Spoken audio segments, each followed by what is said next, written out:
As a rule, newspapers don't traffic in fiction, at least not intentionally. But the Boston Globe is bucking that trend, pushing a serialized novella from local author Ben Mezrich as an antidote to coronavirus fatigue. Adam has more. After counting cards at Encore Boston Harbor, an MIT grad student flees from casino security and stumbles into a mess involving the Gardner heist, Paul Revere, a sexy Russian, and multiple murders. If it sounds like an over-the-top movie, maybe that's because you're familiar with Ben Mezrich's other work, like the book The Accidental Billionaires, which became the film The Social Network. I'm CEO, bitch. But The Mechanic isn't a film, at least not yet. Instead, it's a fiction serial running in the Boston Globe, a bit of hyperlocal escapism in which COVID-19 never comes up. It's this overwhelming negative gloom and doom news every day, and it's nice to be able to see something else. The Boston Globe came to me and said, would you be interested in doing something like this? And it's very quick. You're writing a whole book over 14 days. The Mechanic isn't everyone's cup of tea. When I asked for reactions on Twitter, they ranged from enthusiastic to dismissive. And the prose can be over the top, including one line that was edited out. There's a one-night stand, I guess, and the character wakes up and he notices lipstick on the pillow next to him, and it caused a throbbing in his boxer shorts. Got it. Apparently, that line is a little racy for the Boston Globe. For the Boston Globe. Well, it is a family newspaper. Still, editor Brian McGrory tells Beat the Press The Mechanic has been a success, saying we've had many tens of thousands of people reading the serial, involving hundreds of thousands of visits. It's been nice to see. And given Mezrich's track record, we might just see a movie down the road. You write a book about Facebook, you don't expect it to end up at the Oscars. For the record, if The Mechanic ever does grace the big screen, Mezrich retains all rights. So, Adam, on principle, I have no problem with this. I think it's fine, and I believe Brian McGrory's mission in this. Love Ben Mezrich. I haven't read a word because I am unable to read fiction at this time in my life. I just can't do it. I've tried. I can't even watch stuff on Netflix. So I know most people are escaping to fiction. I can't do it.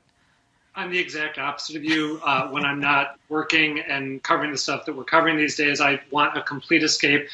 Let me mention two things. First off, Ben Mezrich has never been someone I have felt drawn to read. His books are not my cup of tea. But I did start this serial, and I found myself kind of enjoying it despite myself. It's not the sort of genre I usually go for, but it's kind of fun, totally diverting, completely light, a little ridiculous. The other thing that I learned today is that Mezrich is apparently doing this for free. He had made a reference to writing pro bono and how it gets you an easier edit when he talked to Jim Browdy. I wasn't sure if he was serious, but he's doing this gratis, which is sort of a cool thing to be doing right now. That's great. What I like about this is, yes, it is a distraction, and these are the kinds of stories that I do enjoy reading when I do get a chance to read.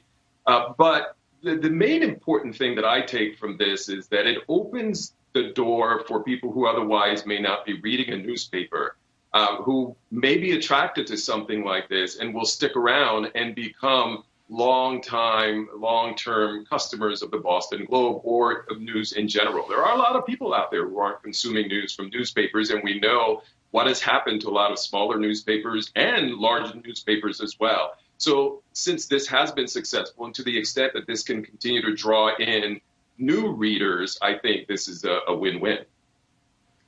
You know, one nice thing about newspapers has always been that they are for generalists. They can really be all things for all people. There's this sometimes when something that seems to be frivolous gets on the front page of the paper, the commenters will start complaining, why is this news? But in fact, it's never been just hard news in newspapers. There have always been the sports section and the feature section and the food section. And so to the extent that everyone can find a little bit of something to latch onto, it doesn't need to be everybody's cup of tea, but it's going to be some people's cup of tea. And that's as good a reason to publish it as anything. It's interesting to me, Adam, that the placement has been a little bit all over the board. I mean, I think it was even on maybe the cover one day, but it's not always in the same place. That was one of the things that I think sparked some snarky pushback on Twitter. I may have retweeted one or two of these tweets from someone saying, there's a new installment of The Mechanic and the Globe is telling me this is breaking news. it's not breaking news. And that's true. It's not breaking news. Just to Dan's point really quickly, McGrory also told us that the Globe has had a lot of success with the early installments of this, converting people who have shown up to read it online into subscribers. So Dan is spot on. All right, well. Oh, that's good. And go ahead. I was just going to say, when I first found out about this, it was that email, that newsletter that comes in your inbox. And so they've really been pushing this very hard. And, to that point, reaching perhaps an audience that otherwise they would not have been able to. All right, I want them to print out the whole thing in one fell swoop, and then maybe I'll read it because I haven't gone back. It's probably already there online. I'll give it a try. How about you, Joanna? That's known as a book. Yeah, it's like old school media. Exactly. Maybe I'll read it as a book. Well, I'm going to take a few days off, so maybe I'll calm down and I can read some fiction.